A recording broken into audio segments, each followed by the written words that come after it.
186페이지 정규 분포에 대해서 설명을 해봅니다. 자, 지금까지 우리가 연속 확률 변수는 뭐다? 그리고 연속 확률 변수에서 핵심적인 역할하는 확률 밀도 함수가 가져야 될 조건은 어떤 거 있다? 뭐 X축 위로만 반드시 그려져야 되고, 특정 구간에서 확률은 면적의 의미고, 어떤 X 이퀄 A라는 어떤 특정 함수 값에서 X가 어떤 특정 하나의 값에서의 확률은 반드시 빵이 된다.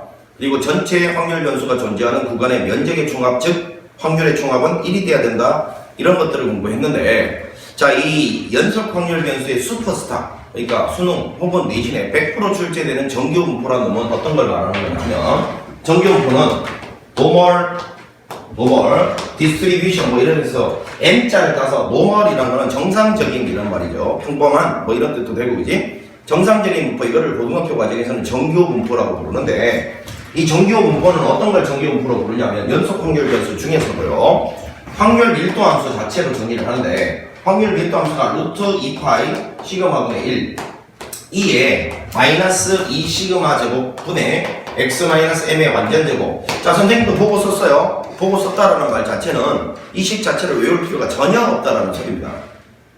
여하튼 간에 확률 밀도 함수가 이렇게 복잡한 식으로 표현되는 그러한 연속 확률 변수를 우리는 정규 분포라고 부르는데, 여기는 이 식을 보면 핵심 요소가 여기서는 이 m과 시그마로 이루어진 식이라는 걸 알 수가 있어요.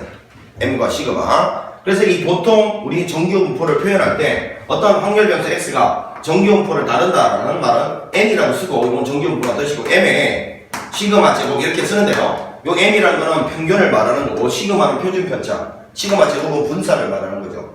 요 두 개의 순서상으로서는 이유가 이 정규 분포는 요 두 개에만 달려있기 때문에, 이 두 개에 의해서 변화되는 놈이기 때문에 이렇게 쓰는 겁니다. 이 두 개에 대해서만 변화되고 이 두 개에 대해서만 영향을 받는 그래프이기 때문에 확률 밀도 함수가. 자, 정규 분포는 앞으로 이렇게 표현하기로 약속을 하는데, 이때 여기는 이놈에 대해서 사실은 전혀 뜯어볼 필요가 없고 알 필요 없는 게, 여기는 이 2라는 무리수, 이것도 하나의 숫자입니다. 무리수, 오일러가 발견한 수. 그래서 이를 자연상수해서 2.71 어쩌고저쩌고 이렇게 나가는 무리수라고 알려진 수인데, 문과 학생들은 배우질 않는단 말이에요. 그러니까 이걸 알아야 풀 수 있는 문제는 전혀 나올 수가 없어요.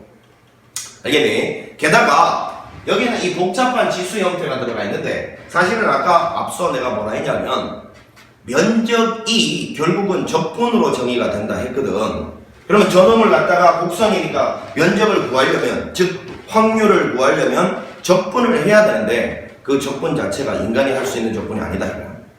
보통 일반인들이 할 수 있는 적분이 아니다 이거야.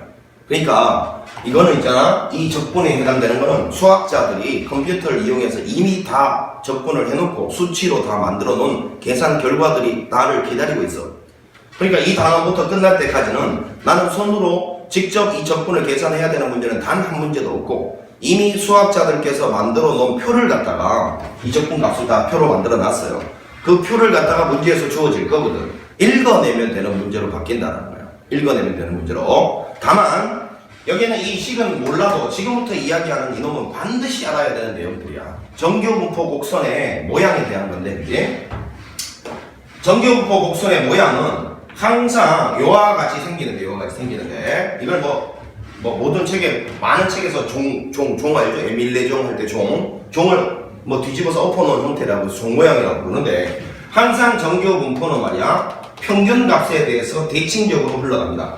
여기 오른쪽하고 왼쪽하고 평균에 대해서 정확하게 똑같이 생겨보면 꼴이다. 그래서 이게 이 밑에 있는 총 면적의 합은 항상, 여기는 x축과는 만나지 않습니다. 그래서 여기 있는 이 면적, 밑에 있는 면적의 총합이 1 돼야 되니까 항상 오른쪽 면적도 0.5고 왼쪽 면적도 0.5일 수밖에 없다. 일단 이거 반드시 기억하시고, 평균에 대해서 대칭이다 라는 말 꼭 기억을 하셔야 돼요. 따라서 만약에 예를 들어서 2, 3의 제곱이 있고, 그 다음에 만약에 예를 들어서 여기가 2, 예를 들어서 5, 3의 제곱이 있다.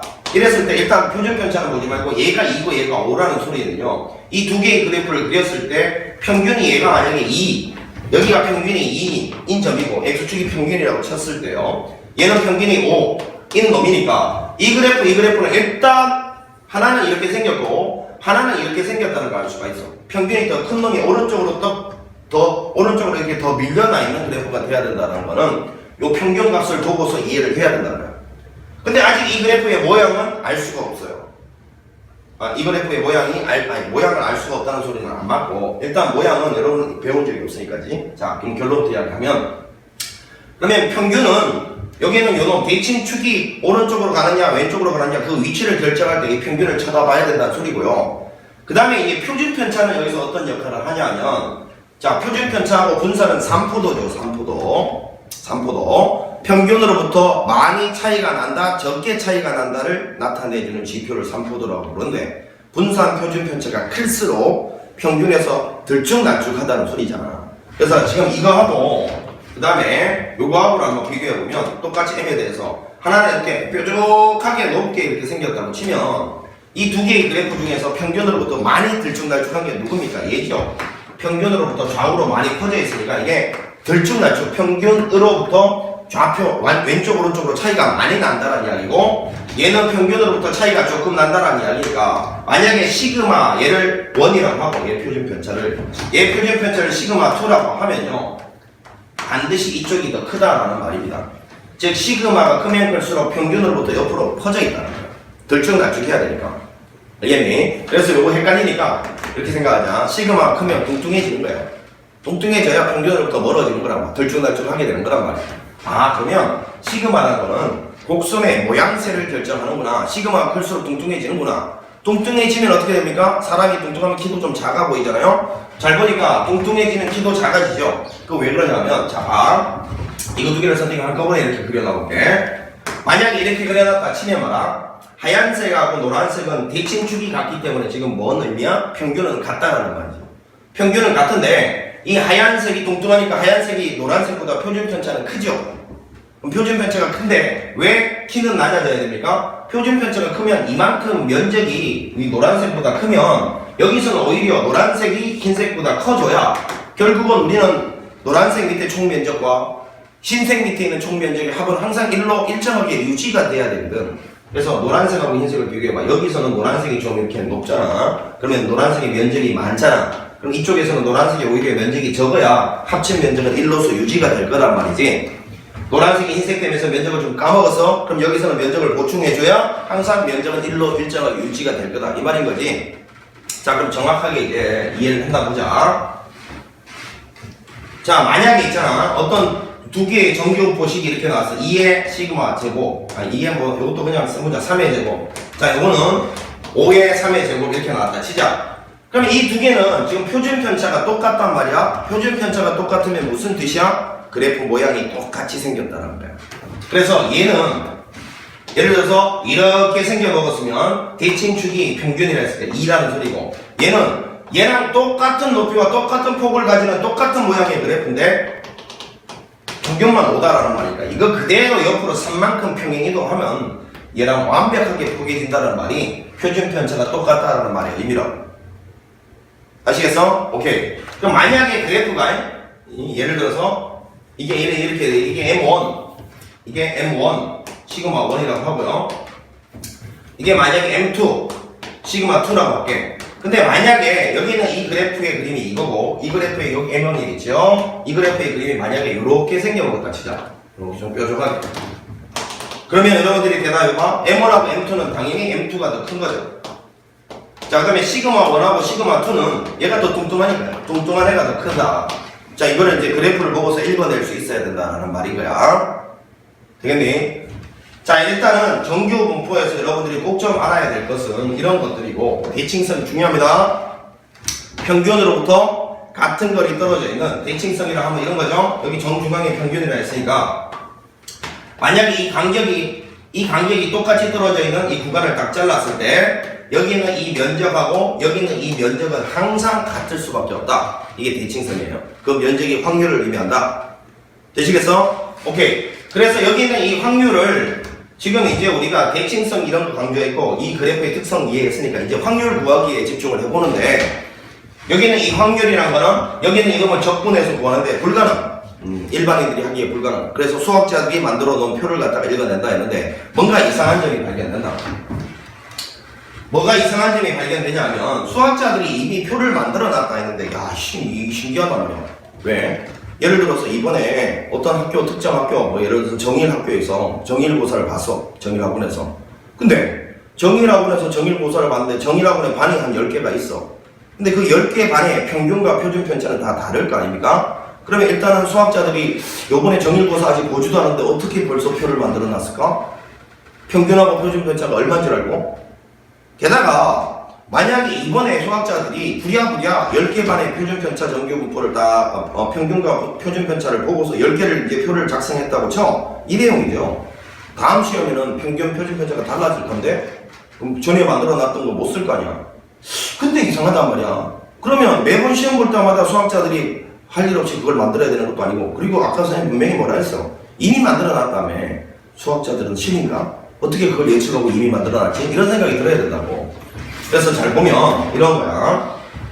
아까 이제 우리가 이런 거 있잖아. 이런 거 예를 들어서 여기가 평균이면 여기는 이런 면적들을 이제 나타낼 때 이게 중요한 게 이거라고. 여러분, 이 정규분포에 있는 x좌표가 이제 확률 변수 x인데, 정규분포 x좌표, 요 x좌표 확률 변수라고 그러잖아. 이 확률 변수는 무조건적으로다가 평균에서 표준 편차의 몇 배 위쪽이냐 몇 배 아래쪽이냐로 이 x축에 있는 모든 값들을 다 표현이 가능해요. 예를 들어 한번 들어볼게. 자, 만약에 평균이 50이고 표준 편차가 2 이런 정규분포가 있다고 치자. 그럼 여기가 50이라는 소리 아니야, 그치? 그러면 여기 52라는 놈 있잖아. 52라는 놈. 이 52라는 놈은 사실은 50에다가 표준 편차 2를 한 배 한 거잖아. 자, 표준 편차가 2니까 그렇게 평균으로부터 2의 한 배를 더해준 거니까, 사실은 그러면 요거는 만약에 이걸 m이라고 하고 이걸 시그마 이렇게 놨을 때 요거는 사실은 m 플러스 1 시그마 이렇게 표현할 수 있는 거지. 52라는 점수를.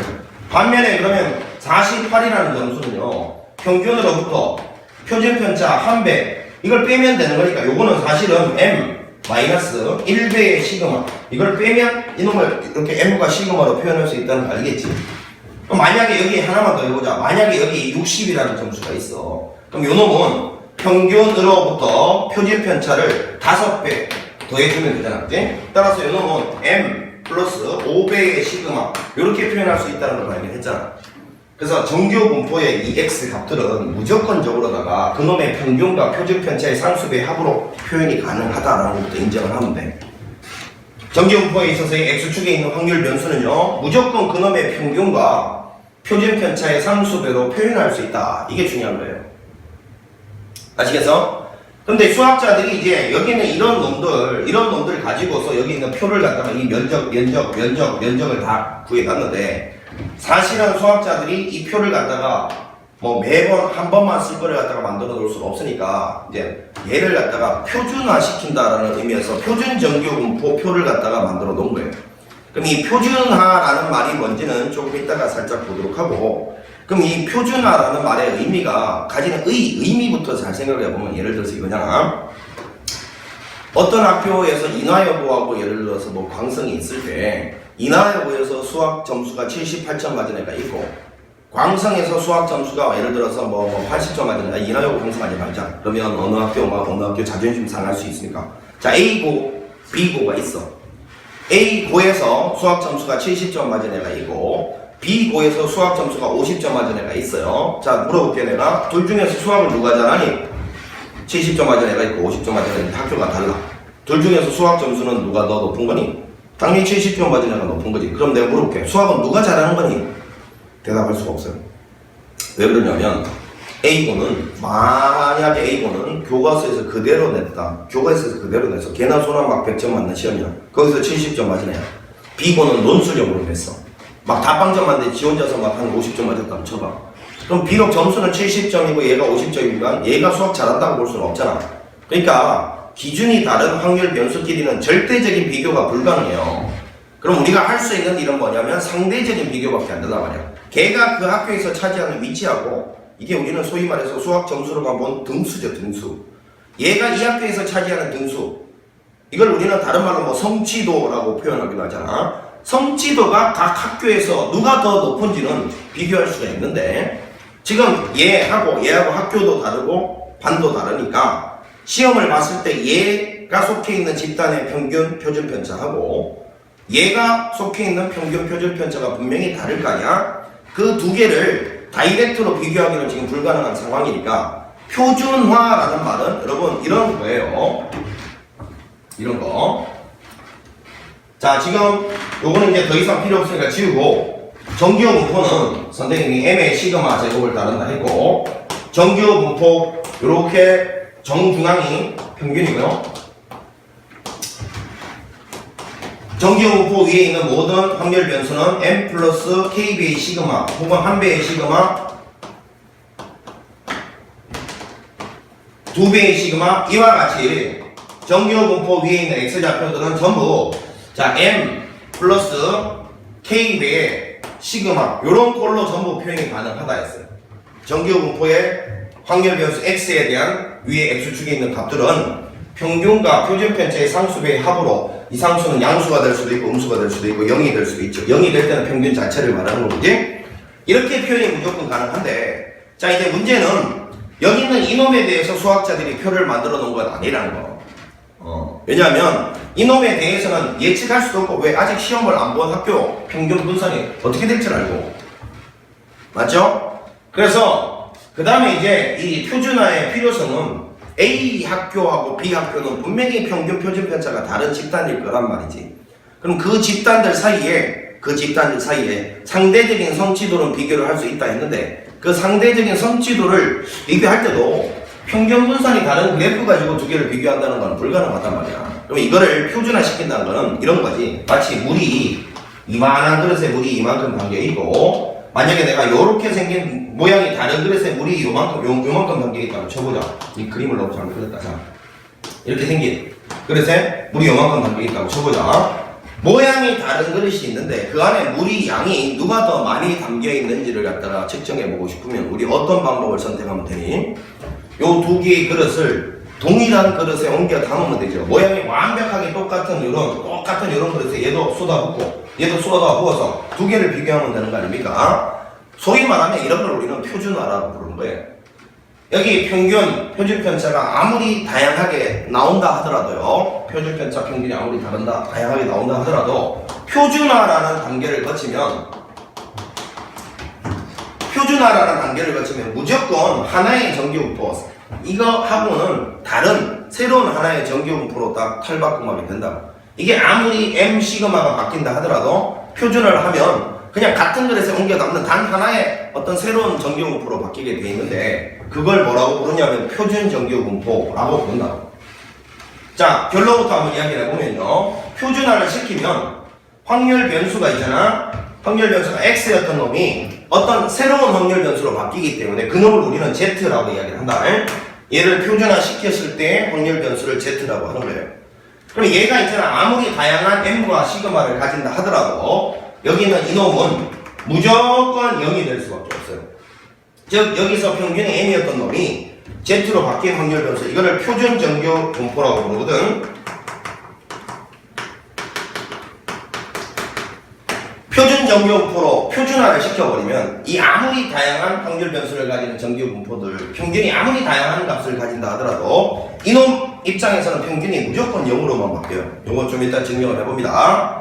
자, 그러면 이제 이 표준화라는 방법으로 새로운 정규 분포로 딱 만들어 버리면 평균과 표준 편차가 새로운 값들로 다 굳어지는데, 결론부터 쓴다 했으니까 이놈은 무조건 평균은 0이 되고요, 표준 편차는 무조건 1이 되고. 되겠어요? 자, 그러니까 이런 거지. 우리 복잡 다양한 여러 가지 정규 분포들이 막 나올 거예요. 그러면 그 정규 분포들은 그때 m과 시그마가 바뀌니까 그 m과 시그마가 바뀌는 놈에 대해서 표를 만들 수는 없어. 그래서 수학자들이 고안해낸 게, 그러면 여기 아무리 다양한 놈이 나오더라도 우리가 원하는 것은 상대적인 어떤 위치를 파악하는 것이니, 얘를 갖다가 어떤 새로운 아무리 다양한 놈들이라도 규정화된 그릇에 담아버리자. 그 규정화된 그릇에 담아버리는 과정을 표준화라고 부른단 말이에요. 그러면 여기 막 수만 가지 정규 분포가 이 과정을 거치면 무조건 요놈 하나가 된다는 거야. 요놈 똑같은 모양이 된다는 거야. 그래서 수학자들은 어떤 다양한 놈에 대해서 표를 만들어 놓은 게 아니고 요놈에 대해서 표를 만들어 놓은 거예요. 그럼 우리가 해야 될 일은 뭡니까? 다양한 놈들이 나왔을 때 여기 있는 이 면적 확률을 물으면요, 재빨리 일단은 표준화를 통해서 얘로 바꾼 다음 수학자들이 만들어 놓은 표가 얘에 대해서 만들어져 있을 거란 말이지, 그거를 읽어내면 된다는 거야. 그러면 그 표준화라는 방법이 이제 뭐냐면, 이게 이제 중요한 건데요, Z라는 거는 자, 라지 x. 여기는 요 확률 변수입니다. 확률 변수. 이걸 이제 우리는 자기 자신이라고 부릅시다. 여기는 이 확률 변수를 자기 자신이라고. 야, 자기 자신에서 자신이 속해 있는 평균을 빼고, 뭐라고? 자기 자신에서 자신이 속해 있는 평균을 빼고, 자신이 속해 있는 표준편차로 나눠준 거. 자, 자기 자신에서 자신의 평균을 빼고, 자신의 표준편차로 나눠준 게 이 z 값이 된다는 말이에요. 그러면, 잘 봐. 얘를 갖다가 이제 표준화를 한번 시켜본다. 얘를 표준화 시켜보면, 지금 요 x 자리에 들어갈 자기 자신이 이거라고, 이거. 자기 자신에서 이게 x 자리에 들어갈 놈이나, x축상이 있는 좌표니까 x 아닙니까? 이 값이 라지 x 자리에 들어갈 놈이라고. 자기 자신에서 자신의 평균은 얘죠? 빼고 시그마로 딱 나눠줬더니만 이게 1이란 1. 자, 그러면 얘는 표준화를 시키면 1이 되는데, 자, 오해하지 마시길. 실제로 이놈이 이렇게 바뀐다는 이야기지, 요 간격하고 요 간격이 같다라는 소리는 아닙니다. 알겠죠? 요걸 점선으로 이렇게 연결해 놓은 게, 얘는 이렇게 바뀌고 얘는 이렇게 바뀐다는 소리지, 이 간격하고 이 간격이 같다라는 소리 아니고요. 이 그래프 모양과 이 그래프 모양이 똑같다는 소리 아닙니다. 그건 이제 전제를 깔아놓고 간다. 오, 이게 1이네. 자, 하나를 더 해볼까? 얘를 그러면 한번 해볼까? 자기 자신에서 평균을 빼고, 자기 자신의 평균 빼고 시그마로 나눠줬더니 얘가 2네? 뭐지? 또 시그마 앞에 있는 얘가 자꾸 이 숫자가 1이고 이 숫자가 2인데, 이게 여기는 이 z 값인데, 그럼 이제 눈치를 채면 돼. 아까 선생님이 뭐라 그랬냐면, 모든 정규 분포의 x축에 있는 값들은 자신의 평균과 표준편차의 k배, 상수배로 표현이 가능하다 했죠. 근데 결국은 수학자들이 보니까 여기는 이 면적, 안쪽에 있는 이 면적을 결정하는 것이 평균과 시그마 이런 거에 대해서 다 결정이 되는데, 결국은 이 앞에 있는 이 k 있잖아, 이 k를 갖다가 표준화시켜서 여기다 써서, 여기는 이 부분하고 이 부분 이런 면적을 구해도 사실은 여기 있는 요 면적하고 여기는 요 사이에 있는 요 면적하고 다르지 않습니다. 이게 똑같이 나오더라고요. 그래서 야, 그럴 거면 야, 이거를 복잡하게 m 플러스 k 시그마라고 뭐하고 쓰냐, 요 시그마 앞에 있는 k만 알면 구할 수 있는데 라고 해서, 결국은 이 x축상에 있는 모든 값들 중에서 요 k값 있잖아, 요 k값만 여기 놓고 싶었던 거야. 그러려면 어떻게 하면 되니? 이 값에서 k만 남기고 싶으면 m을 일단 빼고요, 그 다음에 m이 빠졌어요, 그 다음에 시그마 없애주기 위해서는 시그마로 나눠주면 결국은 남는 게 k죠. 그래서 여기 있는 놈들 중에서 여기 있는 요 k 자리에 있는 놈만 딱 남긴 게 표준화 시켰다라는 말의 의미라고. 그럼 당연히 요거는 시그마 앞에 있는 마이너스 1이 탁 남아있는 게 이게 표준화 시킨 결과겠죠. 요거는 시그마 앞에 있는 마이너스 2가 여기 탁 남아있는 게 표준화 시킨 결과인데, 중요한 건 뭐라고요? 이 x에서 z로 올 때 표준화의 의미가 자기 자신에서 자신의 평균을 뺀 다음에 시그마 나눠준 게 이 z의 의미인데, 이 z의 의미는 x축상에 존재하는 모든 x좌표를 평균과 표준편차의 실수배로 나타낼 수 있는데, 그 앞에 시그마 앞에 곱해지는 이 실수배만 따로 딱 쓴 걸 표준화라고 부르더라라는 거야. 그리고 매우 중요한 사실은 이놈에서 이놈 사이에 있는 면적과 이놈에서 이놈 사이에 있는 면적은 절대 바뀌지 않더라. 똑같더라. 그게 중요한 사실인 겁니다. 아시겠죠? 그래서 우리는 결론, 모든 정규분포 문제는 앞으로 표준화를 통해서 이렇게 바꿔서 문제를 해결할 거고, 왜? 수학자들이 여기에 맞춰서 표를 만들어 놨으니까 이렇게 맞춰서 할 거고, 표준화를 시키는 방법은 이거다. 자기 자신에서 자신의 평균을 빼고 시그마 표준편차로 나눠주면 된다는 거. 그리고 이 z의 의미는 바로 요 시그마, 원래 값에 있어서는, 원래 확률 변수에 있어서는 시그마 앞에 곱해지는 이 k, 요 앞에 있는 요 k의 의미가 요 z의 의미더라는 거. 되시겠죠? 자, 그럼 이제 마지막으로 우리가 알아야 될 거는 이거네. 표준화 방법하고 다 표준화의 의미도 알았으니까, 그럼 과연 이건 왜 이렇게 되는가? 항상 왜 얘는 0되고 표준편차가 왜 1이 되는가? 자, 지금부터 이걸 한번 살펴보고 이제 문제풀이 한번 들어가볼게. 자, 이거는 왜 이렇게 되느냐 하면, 자, 여기는 이놈 확률 변수 x가, 자, 평균이 보니까 m이라고 했으니까 이의 x는 m이고요. 분산 v의 x, 요 x의 분산은 시그마 제곱이라고 지금 여기 나와 있습니다.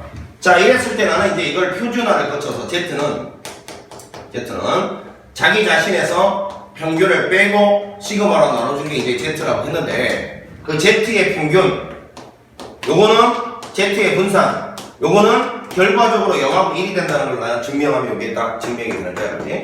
자, 그럼 잘 보시면 여기서 이제 우리가 확률 변수의 변환이 쓰인다고.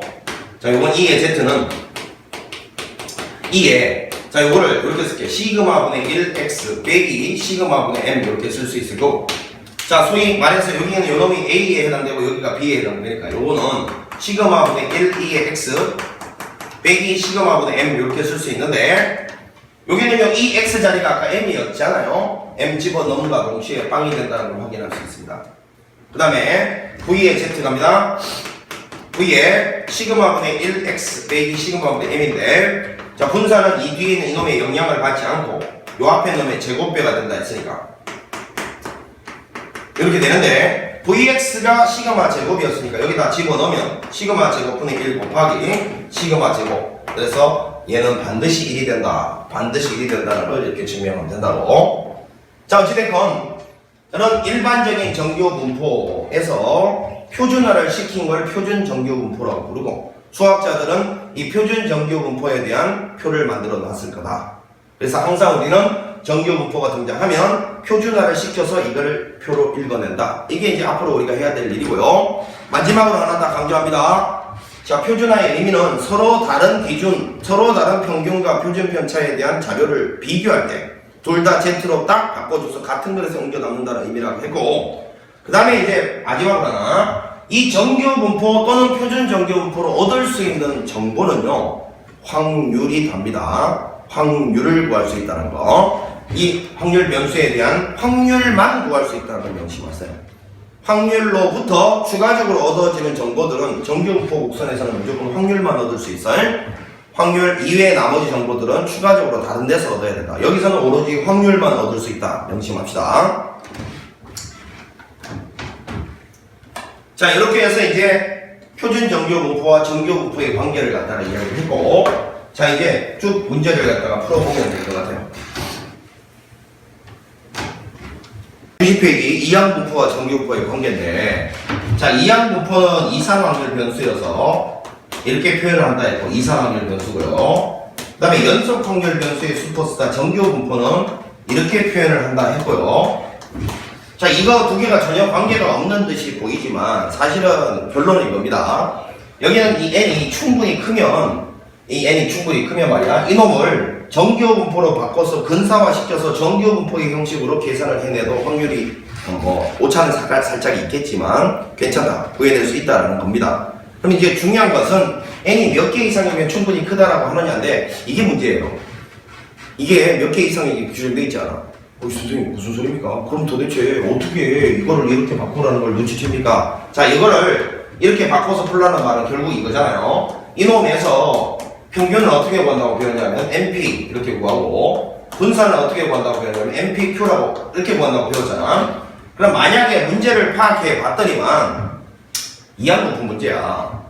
근데 이 이항분포 문제를 정규분포로 바꿔서 풀어야 돼. 정규분포로 바꿔서 풀라는 말은 이놈으로 일단 평균 분산을 구한 다음에 이 정규분포 M 자리에다가 이걸 집어넣고요.